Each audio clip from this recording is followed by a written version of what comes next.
दोस्तों आज प्रस्तुत है प्रलयकारी शैतान। ये कवर चित्र है।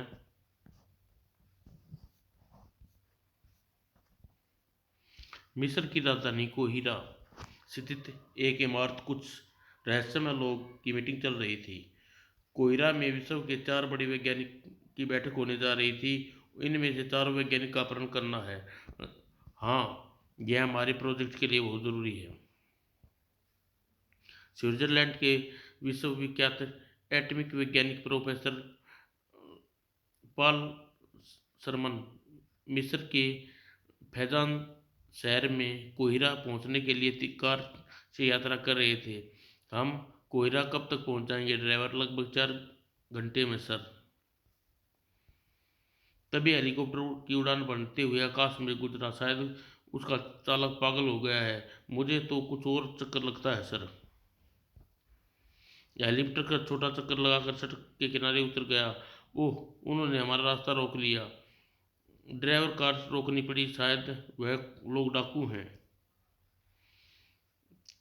उन्होंने कार को घेर लिया। बाहर निकलो। तुम कौन हो तुम लोग? अगले सवाल पूछने के ला अवसर नहीं दिया। उन्होंने प्रोफेसर को कार से उतारा। आप हमारे साथ चल रहे हैं प्रोफेसर? लेकिन कहाँ? प्रोफेसर को उसके सवालों का जवाब नहीं दिया गया। उसे जबरदस्ती हेलीकॉप्टर में बिठा दिया गया था और हेलीकॉप्टर किसी अज्ञात स्थान के लिए उड़ान भर गई। उसी दिन भारत के एक वैज्ञानिक प्रोफेसर सतीश भटनागर को कोहिरा पहुंचते थे। जब वह एयरपोर्ट से होटल की ओर जा रहे थे तो एक सुनसान सड़क पर उन्हें भी टैक्सी का रास्ता रोक लिया गया। वो डाकू! प्रोफेसर ने टैक्सी में सवार ड्राइवर को खींच लिया गया। ये छोड़ दो, कौन हो तुम लोग? लेकिन सिर पर पड़ने वाली चोट से दोनों को बेहोश कर दिया। अपहरणकर्ताओं ने प्रोफेसर को उठाकर वैन में पहुंचा दिया और फिर वैन उसी अज्ञात स्थान के लिए रवाना हो गई। कोहिरा के इंटरनेशनल सर्किट सर्विस के मुख्यालय, जहां इमरजेंसी मीटिंग चल रही थी, नेशनल सिगरेट सर्विस के चीफ जनरल फारूक कह रहे थे, दोस्तों, जैसा आप जानते हैं कि हमारी संस्था केवल उन परिस्थितियों में काम करती है जब विश्व में हमारी मानवता का खतरा और हमारी जासूस संस्था देश के अच्छे जासूस का योग देते हैं। मैंने आज मीटिंग यह बताने के लिए बुलाई है कि कुछ मानवता के प्रति खतरनाक साजिश तैयार कर रहे हैं। दुनिया के 2 बड़े वैज्ञानिकों का अपहरण हो चुका है और ऐसा लगता है जैसे विश्व में किसी भारी मुसीबत का शिकार बनने जा रहा है। कोई बड़ी शक्ति पूरी दुनिया का नुकसान पहुंचाना चाहती है। हम सबको मिलकर उस शक्ति को रोकना होगा। क्या आप सब तैयार? हाँ, हम तैयार हैं। We are ready. Very good. तुम्हारी मदद के लिए भारतीय जासूस अमर खन्ना भी मिस्र पहुंच चुके हैं। वह इस वक्त फैजान शहर में एक होटल में ठहरे हुए हैं। जल्दी ही कोहिरा पहुंच जाएंगे। अमर खन्ना महान जासूस हैं। अगर और पहले भी कई बार इंटरनेशनल सीक्रेट सर्विस के लिए काम कर चुके हैं। हम उन्हें जानते हैं। वह बहुत खुशी की बात है। मिस्टर अमर खन्ना मिस्र पहुंच गए हैं। मीटिंग की यह कार्रवाई कई घंटे तक चलती रही। उधर अमर अपने होटल के कमरे में बैठा। दरवाजे पर दस्तक हुई। वह उठकर दरवाज़ा खोला। हेलो गुलाब, मैं गुलाब लाल फूल बेचता हूँ। क्या आप खरीदना पसंद करेंगे? मैं काला गुलाब ज़्यादा पसंद करता हूँ, लेकिन फिर भी आप भीतर तशरीफ ले आइए। यह बातचीत वास्तव में पहचान का कोड थी। आने वाले युग के इंटरनेशनल सीक्रेट सर्विस का सदस्य था। वह कोड वाक्यों का आदान प्रदान करने के दोनों एक दूसरे से शिनाख्त कर ली थी। युग भीतर आ गया तो अमर खन्ना ने दरवाज़ा बंद कर दिया। मेरा नाम अमर खन्ना है। मुझे अहमद कहते हैं। जनरल फारूक की ओर से आपको स्वागत करता हूँ। फैजान, मैं आपकी सुरक्षा की जिम्मेदारी मुझे सौंपी गई है। वो आप और कुछ देर बाद दोनों दोस्त बन गए थे।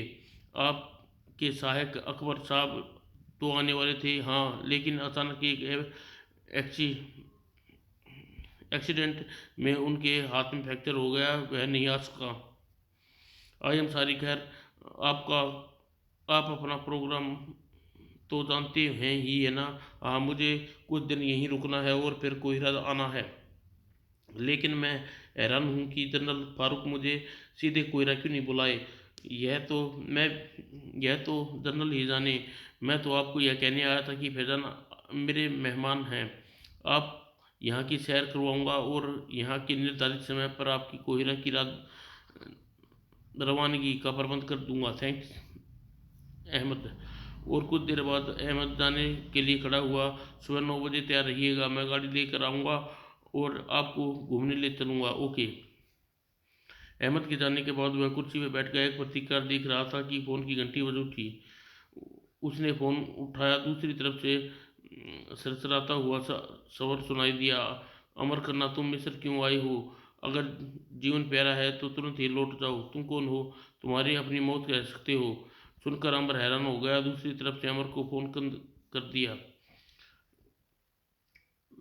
उसके लिए इस प्रकार की धमकियां नई नहीं थी, लेकिन इस समय कुछ और ही सोच रहा था। जनरल फारूक ने अपने संदेश में ठीक लिखा था कि इस बार किसी खतरनाक शक्ति से मुकाबला है। सचमुच मेरे लिए यहाँ पहुँचने के कुछ ही घंटे बाद दुश्मन सक्रिय उठा। उसी रात होटल के लॉन में लकड़ी के बेंच पर बैठा ठंडी हवा का आनंद ले रहा था कि अचानक पहले उसने खंजर फेंकने वाले की तलाश करने के लिए कोशिश की, लेकिन लॉन में उसके सिवा कोई और नजर नहीं आया था। वह वापस आकर उसने बेंच में धंसा खंजर निकाला। इस पर कागज लगा हुआ, शायद कुछ नई धमकी है। उसका अनुमान ठीक था। यह खंजर तुम्हारी छाती में भी धंस सकता था। देख लिया तुम्हारी मौत कितनी निकट है। अगर जीवित रहना चाहते हो तो आज रात ही वापस चला जाओ। शैतान शैतान, लगता है इस बार किसी पागल अपराधी से वास्ता पड़ा है जो समय को शैतान कहता है, इसलिए उसकी शैतानी धमकियों से डरने वाला नहीं हूँ।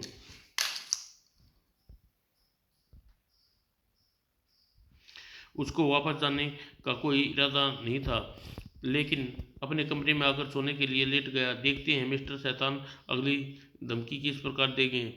आधी रात को अचानक फोन की घंटी बजी। शैतान का फोन होगा। उसने रिसीव कान पर लगाया। वाकई शैतान का शब्द सुनाई दिया। अमर, तुमने मेरी बात नहीं मानी। अब तुम्हारी मौत से कोई नहीं बचा सकता। मैं तुम्हारी धमकियों से डरने वाला नहीं हूँ। यह धमकी नहीं, मौत मौत तुम्हारे कमरे में दाखिल हो चुकी है। और फिर दूसरी ओर से फोन कट गया। उनने झुककर रिसीवर वापस रखा और कमरे में स्वर गूंजा। यह कैसी आवाज़ है? उसने लैंप का स्विच ऑन किया। ओह गॉड! तभी दाईं ओर से एक और पुकार सुनी। ओह, एक और है। और फिर वह उछला। ओह! तुरंत ही उसके मस्तिष्क में कमरे से बाहर भाग जाने का विचार आया। उसने दरवाजे की ओर देखा, लेकिन ओह माय गॉड! लेकिन तुरंत ही तकिए के नीचे से अपना रिवॉल्वर निकाला और फायर रोक दिया।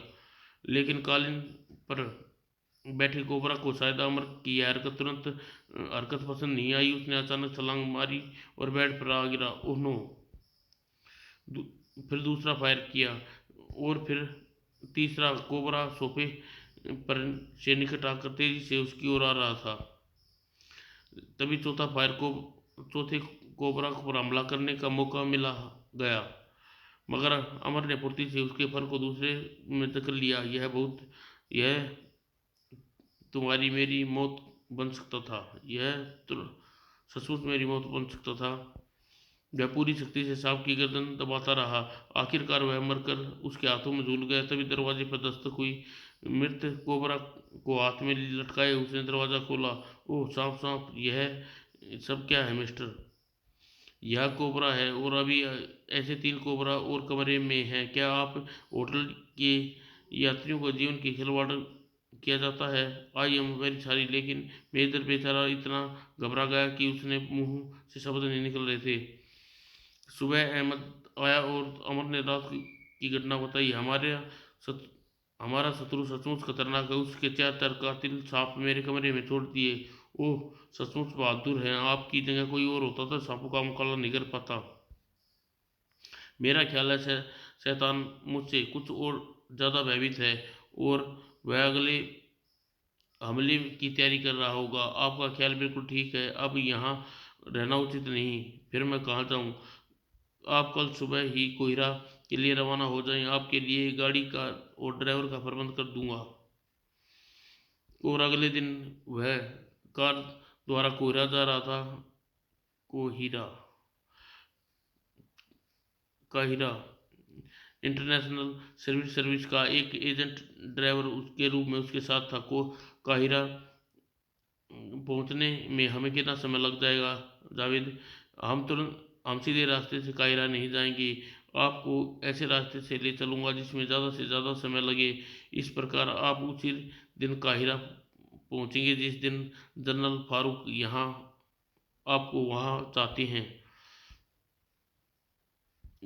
उसकी गाड़ी रेतीले रास्तों से गुजर रही थी और गर्मी बढ़ गई है। जी हाँ, दोपहर के समय रेत गर्म हो जाता है, इसलिए अचानक उसे दूर रेगिस्तान में एक ट्रक आता दिखाई दिया। वहाँ कोई ट्रक खड़ा है जावेद? हाँ, लेकिन काफ़ी दूर है। हमें एक तरफ चलना चाहिए। हो सकता है ड्राइवर किसी मुसीबत का शिकार है, पानी अथवा पेट्रोल की जरूरत हो। ठीक है, मैं गाड़ी उधर ले चलता हूँ। ट्रक के निकट पहुंचकर वो यह तो कुछ और ही मामला है। लाश के सीने में खंजर धंसा हुआ था। क्या? लेकिन यह लाश नंगी क्यों है? इसके कपड़े कहाँ गए? इसके कपड़े कातिल अपने साथ ले गया है। ऐसा लगता है जैसे कातिल ने किसी चीज की तलाश थी। सीटों गद्दियां भी फटी हुई है। इसका अर्थ यह है कुछ तलाश कर रहा था। सीट और गद्दियां कपड़ों में वह क्या तलाश कर रहा था? कोई कागज या कोई नक्शा भी हो सकता है। मेरा विचार है कातिल हमारी गाड़ी को दूर से आते देख लिया होगा, इसलिए वह इसके कपड़े साथ लेकर भाग गया। और देखो, ट्रक निकट एक कार के टायरों के निशान मौजूद हैं। हाँ, निशान तो हैं, लेकिन अब क्या करें? मेरे ख्याल से तुम इस लाश को किसी करीबी पुलिस स्टेशन तक पहुंचा देना चाहिए। लाश को ट्रक में रख लेते हैं और मैं ट्रक करके ले चलूंगा, जैसी आपकी इच्छा। उन्हें ट्रक उन्होंने लाश को ट्रक में रखी और फिर जावेद कार लेकर आगे बढ़ चला और अमर उसके पीछे पीछे रहा था। यात्रा करते हुए आधे एक घंटा हो चुका था। अमर कुछ बेचैन हुआ कि कहीं कोई गड़बड़ है। मैं कोई बात महसूस कर रहा हूँ, लेकिन समझ में नहीं आ रहा। अगले ही पल 1 घंटे की यात्रा के बाद अब पता चला कि क्या गड़बड़ है। ओह! मैं इस एक्सीलेटर दबाता हूँ तो मेरा पाँव से उभरी हुई चीज पर पड़ता है। लगता है एक्सीलेटर में कुछ गड़बड़ है। उसने ट्रक को रोका दिया। जावेद गाड़ी आगे बढ़ती चली जा रही थी। उसने झुककर एक्सीलेटर को देखा और उसकी रबड़ फटी हुई थी। शायद रबड़ के नीचे कोई चीज रखी है। उसने जेब से चाकू निकाला और रबड़ को उठाया। वो कागज! यह यह वह कागज था जिसने कातिल की तलाश थी, जिसके लिए लाश के कपड़े उतार कर ले गया। उसने कागज को खोल कर देखा। यह तो जर्मन भाषा है, लाइनें लिखी हैं। मैं जर्मनी नहीं जानता। उसने जेब कागज में रख लिया और इस कागज में कोई महत्वपूर्ण बात लिखी है जिसे प्राप्त करने के लिए कातिल असफल रहा। मैं इस कागज का जिक्र पुलिस से नहीं करूंगा। कोहिरा पहुंचकर जनरल फारूक को यह कागज दूंगा। और फिर उसने ट्रक स्टार्ट किया और तेजी से चलाते हुए जावेद से जा मिला। उसी शाम आबादी में उन्होंने वाहन को पुलिस चौकी के सामने रोका। पुलिस इंस्पेक्टर लाश को मिलने की कहानी सुनने के बाद अमर ने अपना परिचय भी कराया। जनरल फारूक का हमला भी किया था। इंस्पेक्टर ने 2-3 बार जगह वायरलेस सेट पर बात करने के बाद कहा, ओके मिस्टर अमर, मैं आपकी ओर से संतुष्ट हो चुका हूँ। आप वह लाश और ट्रक छोड़कर अपनी यात्रा जारी रख सकते हैं और अगर चाहें तो रात यहाँ भी बिताकर सुबह चले जाएं। हम रात यहीं रुकना चाहेंगे। और फिर उन्होंने पुलिस चौकी में ही बिताई थी। अगली सुबह यात्रा आरंभ करने वह शाम को काहिरा पहुंच गए। आपका कमरा यहाँ सबसे अच्छी होटल रिसाज सिराजी में बुक है। हाँ, मुझे अहमद ने बता दिया था। और सिरा रिसाजी में कंपाउंड पर। मेरा नाम अमर खन्ना है, मेरी यहाँ बुकिंग है। यस सर, आपके लिए यहाँ स्वीट बुक है और आपके लिए संदेश भी है। काउंटर कल रखने के लिफाफा निकाल कर दिया। यह लिफाफा, हाँ, जनरल फारूक का संदेश है, सच, थैंक्स। और उसने स्वीट में आकर उस लिफाफा खोला और कागज निकाला। शैतान हर जगह पहुंच जाता है अमर, अभी मो, मौत भी शैतान। यह शैतान सचमुच शैतान लगता है। मेरा पीछा करते हुए वह यहाँ तक भी आ पहुंचा। पता नहीं कौन है वह, और जनरल फारूक की मुलाकात के बाद मामले को ठीक ढंग से समझ पाऊंगा। लेकिन आज रात मुझे शैतान से होशियार रहना होगा। लेकिन उस रात शैतान की ओर से कोई हमला नहीं किया गया और अगली सुबह अमर सुरक्षा सुरक्षित जनरल फारूक से भेंट करने के लिए पहुंचा। उसने जनरल को सारी घटना विस्तार से बता दी। मिस्टर अमर, मुझे खुशी है कि तुम शैतान के हमलों से बचकर यहाँ तक पहुँच गए हो। यह शैतान आजकल हमारे लिए सरदर्द बना हुआ है। लेकिन वह लेकिन वह है क्या चीज़? खुद को शैतान क्यों कहता है यह तो मुझे नहीं पता, लेकिन वह सचमुच खतरनाक है। और जब तक 2 वैज्ञानिक का अपहरण कर चुका है और उसकी नज़र यूरेनियम के ऐसे भंडार पर है जहां यूरेनियम इस वक्त हमारे कब्जे में है। यूरेनियम तो इमरजेंसी भट्टियों और वगैरह को छोड़ रॉकेट छोड़ने के का ईंधन है। उसे भला यूरेनियम से क्या जरूरत? मेरा विचार है वह अपहरण किए गए वैज्ञानिक की मदद से कोई विनाशकारी प्रयोग करना चाहता है जिससे उसे यूरेनियम की आवश्यकता है। मिस्र में यूरेनियम के कुछ भंडार निकाला है जो इस वक्त यहाँ से सिराज शहर के एक बैंक में सुरक्षित रखा गया है। हम यूरेनियम के उस भंडार को कोयला लाना चाहते हैं, लेकिन हमें डर है रास्ते में शैतान उस लूटने की कोशिश करेगा। लेकिन आपके यूरेनियम यहाँ तक लाने के लिए कोई प्लान तो बनाया होगा? हाँ, मैं चाहता हूँ कि तुम यूरेनियम के सिराज जाकर यहाँ लेकर आओ। मैं सर, हाँ, फिलहाल मेरी योजना का यह है कि 2 दिन के बाद तुम सिराज चले जाओ और रास्ते में सेना का एक टुकड़ी तुम्हें मिल जाएगी जो तुम्हारे अंडर काम करेगी। सिराज यूरेनियम बॉक्स ट्रक में लाद कर तुम्हें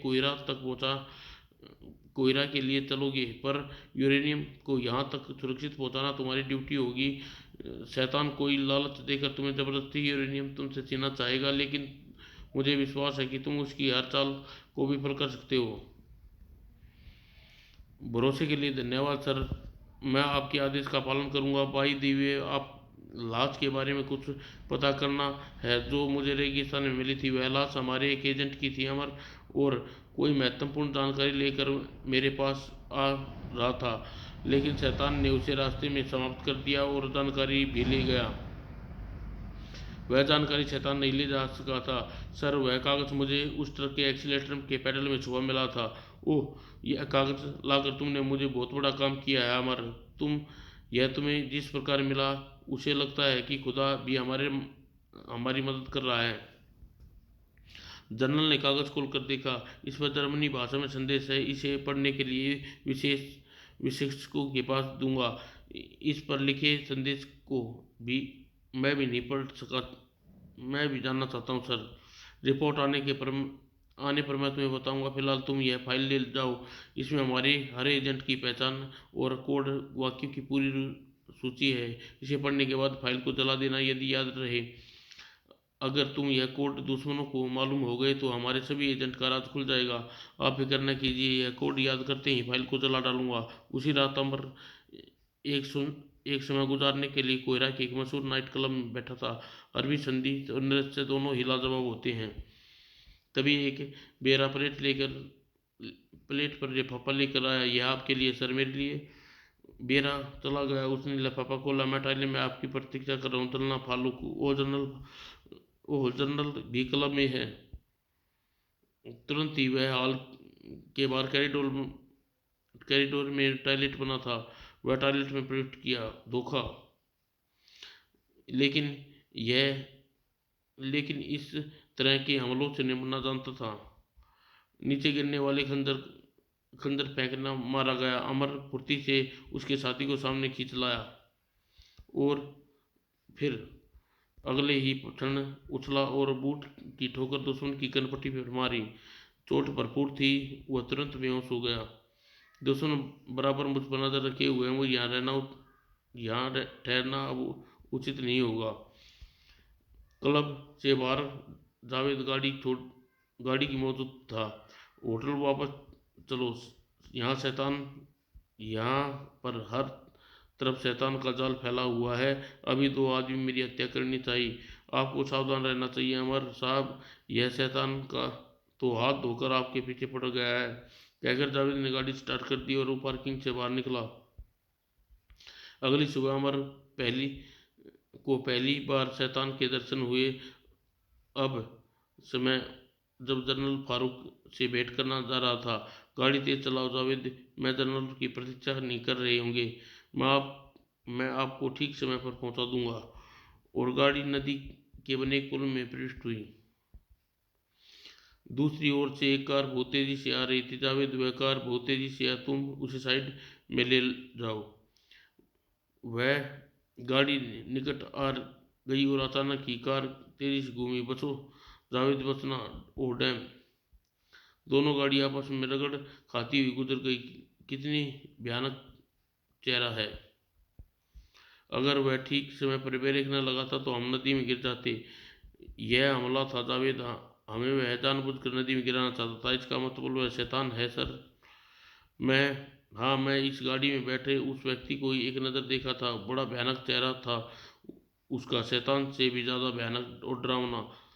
तो फिर वह शैतान ही होगा। क्या मैं उस गाड़ी का पीछा करूं? लेकिन अमर ने मना कर दिया, सीधे जनरल फारूक के पास चलने को कहा।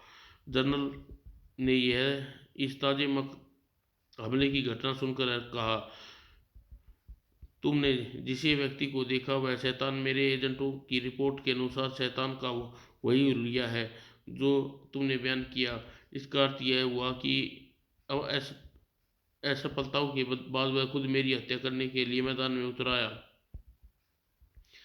ऐसा ही लगता है। खैर, तुम यह संदेश देखो। वह उसी संदेश की अनुवाद है जो तुम्हें ट्रक में मिला था। इस संदेश पर अलग अलग दो संदेश हैं। अमन ने कागज पढ़ा। आखिरी मीटिंग सरनी से पहले सुरख, झोपड़ा, यहूदा का पेड़ और सुरग। चार कबूतर मिस्र के, दो उड़ गए, दो रह गए। मेरी समझ में तो कुछ नहीं आया। यह कोड संदेश है।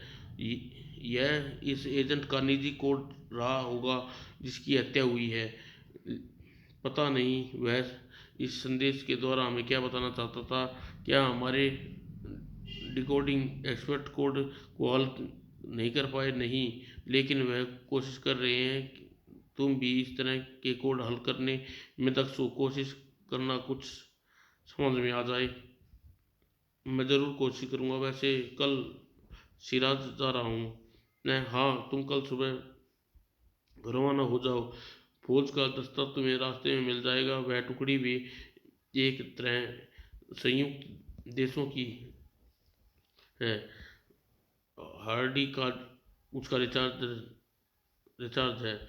मुझे वह लोग कहाँ मिलेंगे? सिराज से पहले एक छोटा सा शहर किरात पड़ेगा। किरात के बाहर वह तुम्हें टुकड़ी तुम्हारी प्रतीक्षा में होगी। वहाँ पहुँचते ही तुम उस टुकड़ी के कमांडर इन चीफ होगे। वह तुम्हारा आदेश मानेंगे। वह टुकड़ी की मदद से तुम यूरेनियम कहाँ पहुँचाना है यह मैं तुम्हें बताता हूँ। उसके बाद जनरल फारूक ने काफ़ी देर तक समझाते रहे। अगले दिन सुबह ही वह दोनों मिशन के रवाना हो गए। जावेद गाड़ी ड्राइव कर रहा था। किरात हमें कब तक पहुंच जाएंगे? शाम 6 बजे तक। और 6 बजे तक वे किरात पहुंच गए और शहर के बाहर एक मैदान में फौजी टुकड़ी उनकी प्रतीक्षा में थी।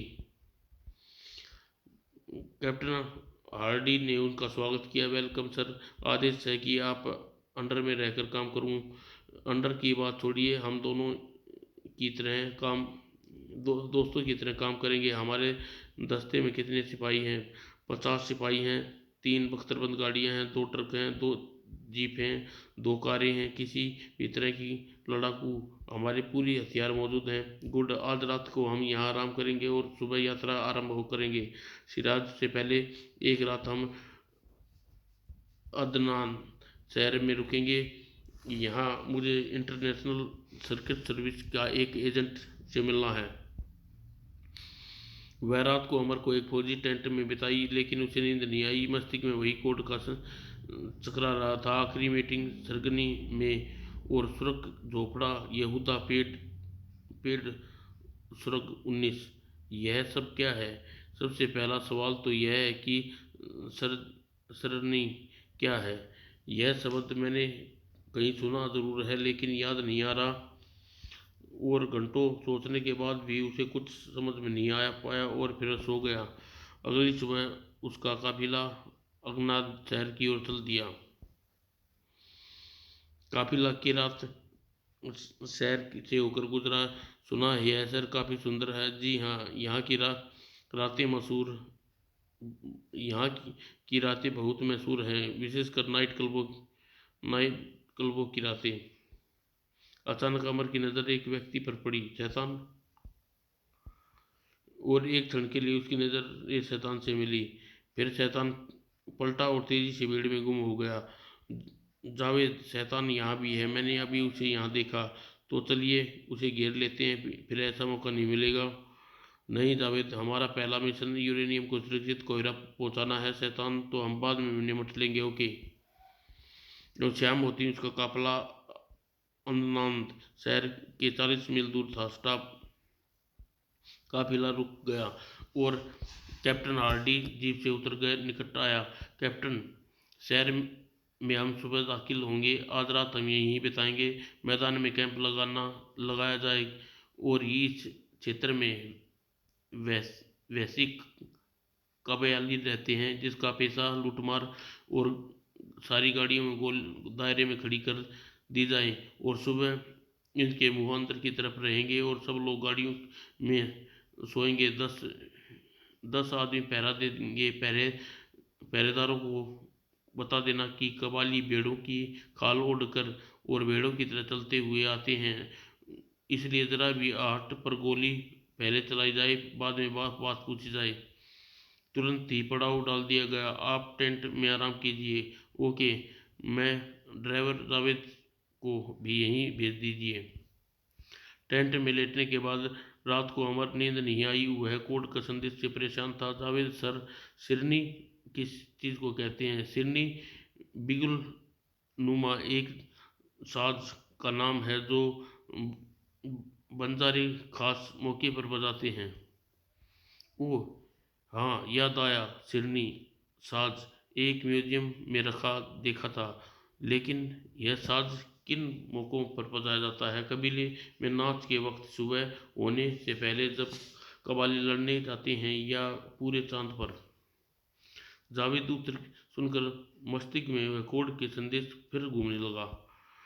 उस कोड के संदेश में लिखा था, सिरनी से पहले। ऐसा लगता है संदेश में किसी की मीटिंग को शतान दिन और समय बताया गया है।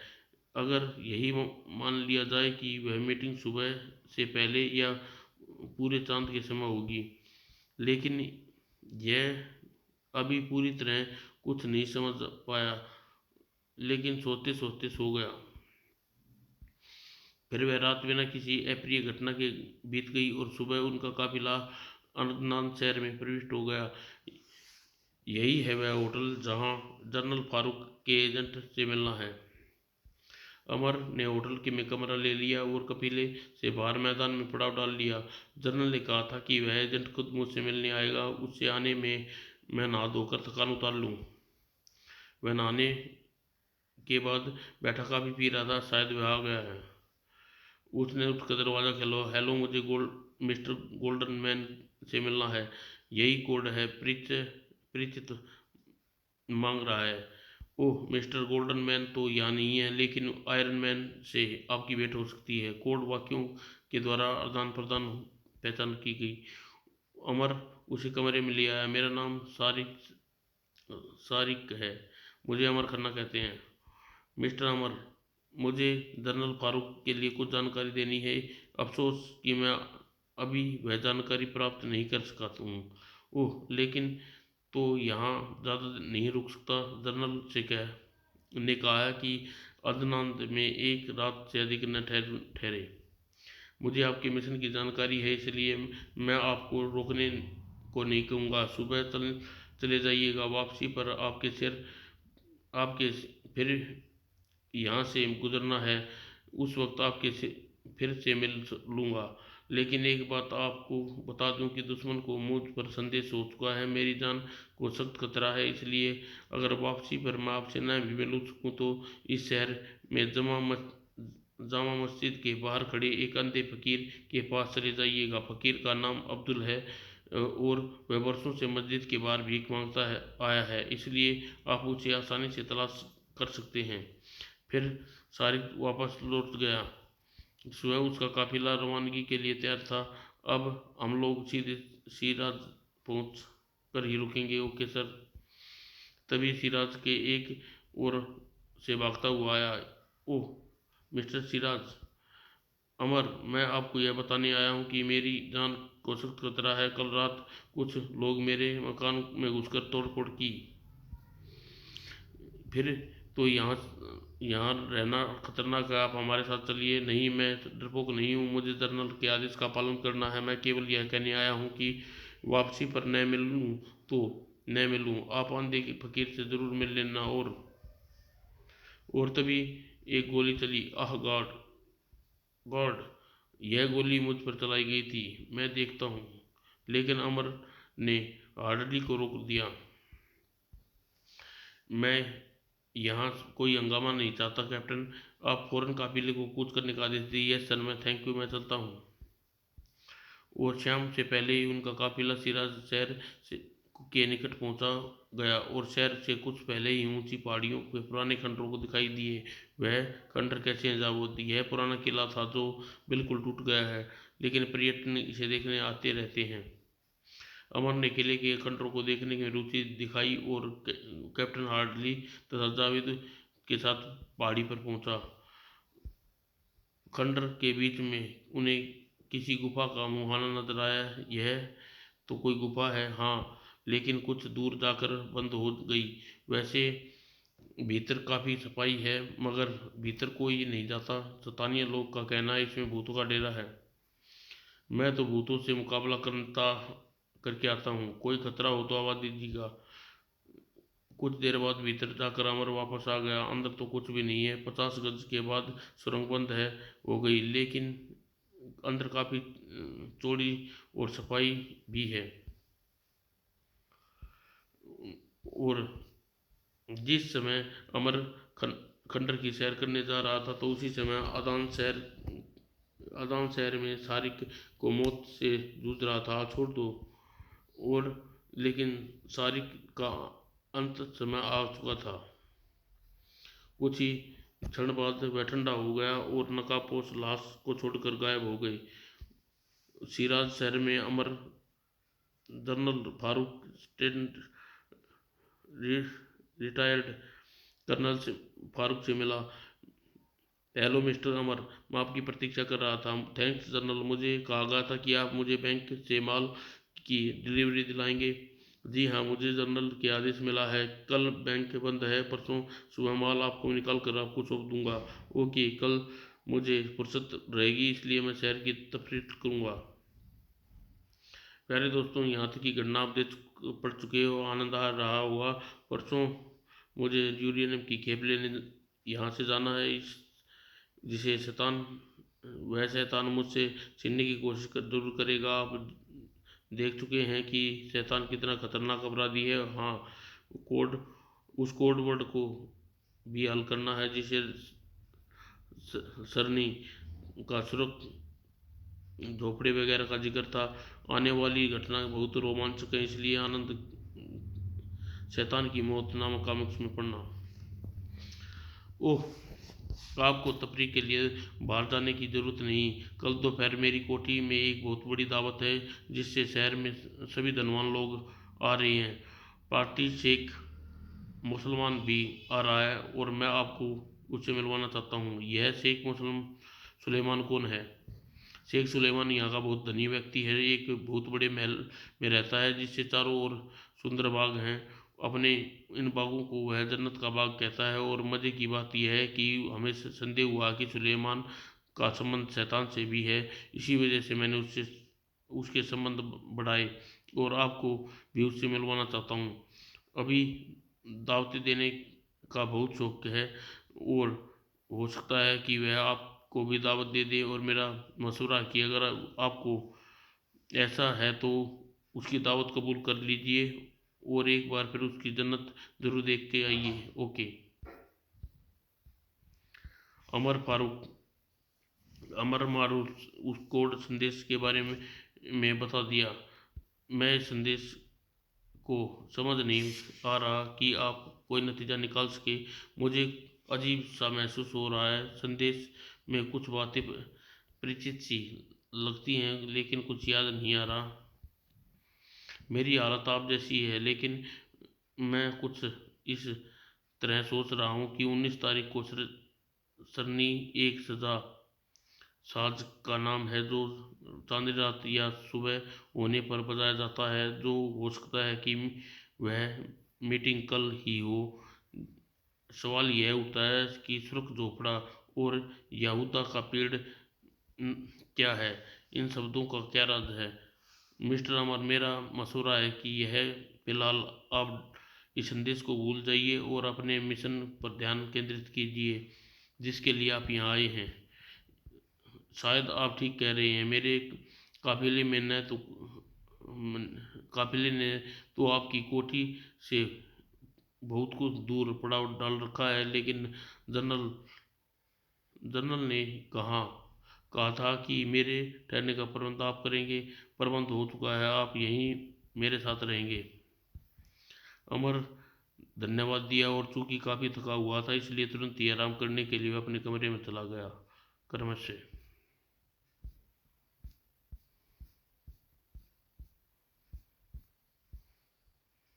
शैतान की मौत।